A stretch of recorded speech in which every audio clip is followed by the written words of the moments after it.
Welcome everybody, it's Debbie O'Neill of Scribe Me Quick Designs, and today I'm sharing with you something fun for all you Cricut Maker owners. There are 4 new quick swap housing tips coming out on July the 16th on HSN, part of their craft day, or later at Cricut.com, and I'll let you know when those are out. Now there's 4 new tips. They are part of the adaptive tool system for the Cricut Maker machines, and they will require you have a quick swap housing. That's the one that has the little plunger on top, so you'll be able to change the tips out for you to use on your projects. Okay, now these are going to be sold as a bundle or individually, so if you don't already have one of these, you can purchase one with it and then just do the other tips individually. Or if you already have this because you have the Cricut scoring wheels, you can just buy the tips. So thank you, Cricut, for thinking of us in our pocketbooks, because it'll be a little cheaper that way.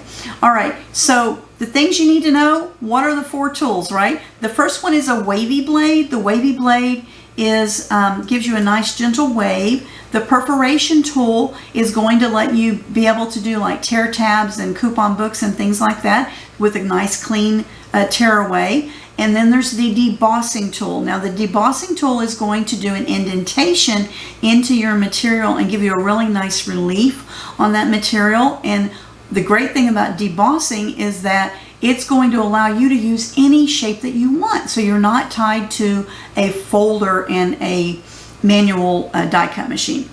The other tool is the engraving tool. It's got to be my favorite. The engraving tip is going to blow your mind because you can now engrave on metal and on acrylic and a lot of other objects. Now, Cricut will be releasing a new plugin for Design Space, so Cricut Maker users will be then at that point be able to find the different tips in the line type. Okay, right now line types are your score, your cut, and your writing. But once you do the update when it's out, you'll be able to see the engraving, debossing, perforation, and wavy also added to that list. Just wanted to let you know that. So let's take a look at what you can do with these 4 tools. I've created short little clips for each of the 4 tools so you can see what those edges look like and what you could possibly do with them.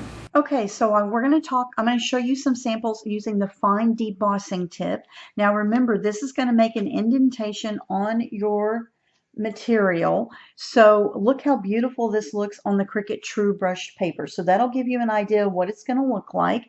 I did try it on a variety of materials. My tip for you here is the thicker your material is, the better that debossing looks on it. So the True brushed Cricut paper is beautiful, but it is thicker than just a regular piece of paper. When I used a piece of cardstock, you can see it on there. It's not quite as dramatic, and I will say it works better on darker colors than it does on lighter colors. On lighter colors, I really couldn't see it that well. But any of the metallic or the foil papers, it looks great on. This is Cricut foil paper. This is Cricut sparkle paper. It's kind of hard with the sparkle on there, but you can see it. I also use, this is Cricut foil craft board. It looks great on this. Okay, I also use just regular Cricut craft board. It looks good on here. It may be a little hard to see, but you could certainly brush over this with inks or paints or whatever and see that relief better. This is Cricut poster board, and it looks good on the poster board. There again, they're thicker than just a regular sheet of cardstock. I do want to show you that on the vellum, the results just weren't that great. So this is white vellum. You can barely see it on here. As opposed to when you emboss on vellum, it raises it up and it's a little easier to see. So the vellum results I wasn't that crazy about on just plain white vellum. It did look better on the Cricut has a metallic vellum, and you can see it a lot better on a metallic vellum, the difference. Okay, so you may want to consider that.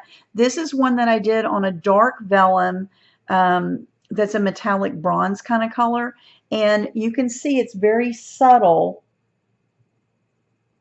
on here. Okay, so that's with vellum, and there's a whole bunch of different materials you can use. These are just some samples to show you guys real quick. And I also did it on Cricut basswood. So it looks great on the basswood. Let me see if you guys can see that with the camera. It looks awesome on the basswood. The main challenge with the basswood is that then you have to use your Cricut knife blade and cut out the basswood, and that takes a little bit of time. So this is the basic perforation blade. Let me show you what you can do with this. Now this is a rotary type blade. It does come with a plastic protective cover, so you want to make sure you keep that.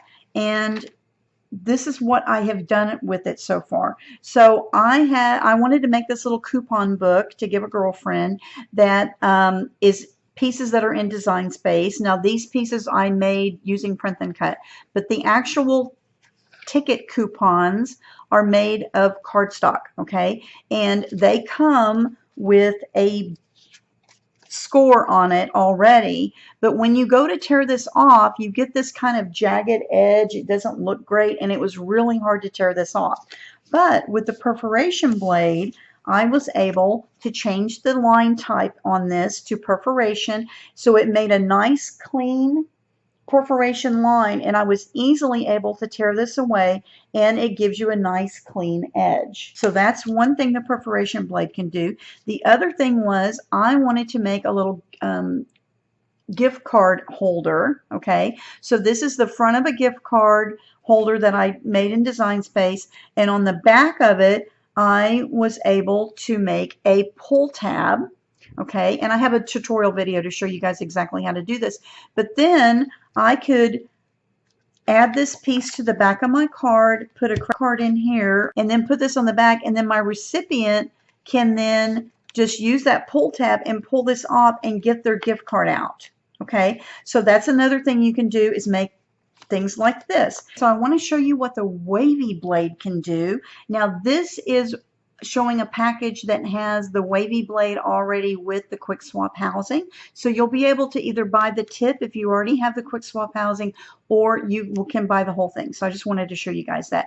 But this is a rotary type blade, so it also has a plastic cap that you need to keep with that. But let's see what it can do. So here is a banner shape that I cut out of Design Space using just the fine tip line. Okay, but I can change that line type to a wavy blade, and now I have this really nice little wave edge along the edge of my paper.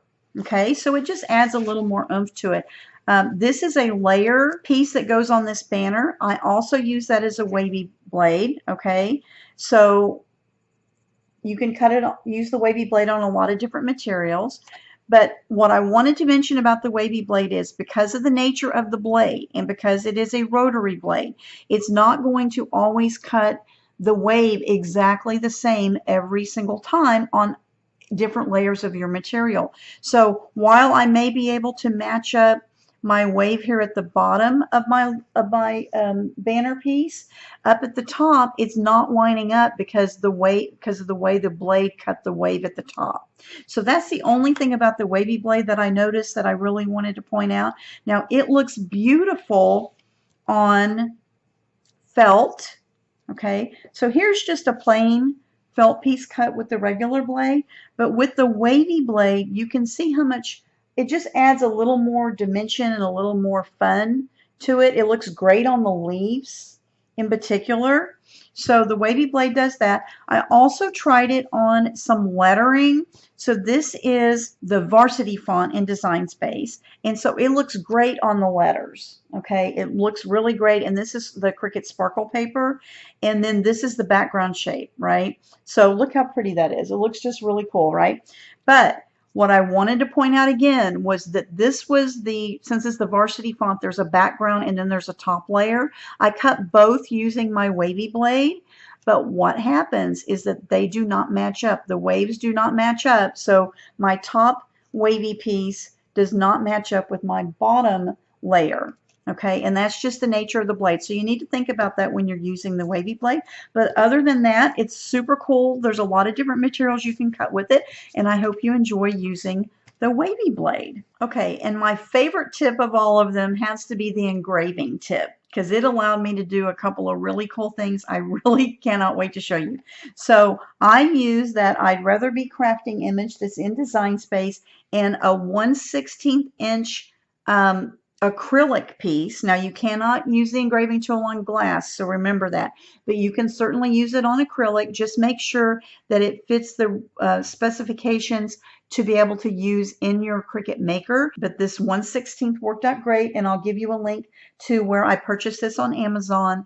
And then there's a special tool that I use that you cut this with that's not part of the Cricut machine. But this was really fun to do, and look how great that etching, the engraving looks on that. It's really cool. I have another thing I'm going to show you about this in a minute, but let me show you. You can also use the engraving on anodized metal. So anodized means that the top layer is one color and underneath is a different color. So this is a pink anodized metal. And then I was able to, that's my business, basically, Scribe Me Quick Designs, Learn and Create Like a Diva, content creator Debbie O'Neill. Look how beautifully that etched. It looks great on this. You can also find lots of other blanks that you'll be able to use with the engraving tip, but make sure that they meet the specifications. I bought some blanks that I thought I was going to be able to make keychains with, but it's too thick to go in my maker. Let me show you. Okay, so this piece is really cool. I loved making it, but I found this really neat light box on Amazon, and look what happens when I put this acrylic in this box. Look, it lights up. It even has a little remote control, so I can change the colors and either rotate through colors or change them up. But look how fun that is to make your own little lighted sign using your engraving tool. Oh my gosh. All right. I do want to mention that this can only fit a I think it's like 3 1/4 inches slot in here. So your acrylic piece needs to have a base that will fit within that if you want to use these. I'll link this up in the description with the video because I know you guys are going to want these. They are so fun. So I hope you enjoyed your first look at the 4 new Cricut Quick Swap tools coming out on July the 16th on HSN and shortly thereafter at Cricut.com. I'll have a purchase link in the description of my video. I appreciate you using that. And also be sure and subscribe to my YouTube channel because I have lots of tutorials coming out using these 4 tools. I want to make sure that you are inspired to use them and create. Please come join us in the Cricut Maker with Debbie O'Neill Facebook group or the Let's Learn Cricut Design Space Facebook group, where you'll find lots of other Cricut Maker owners super excited about these tools. Leave me a comment. Let me know which tool you are most excited about. And if you have any questions, I'm happy to answer those. I'll see you guys later. Happy crafting.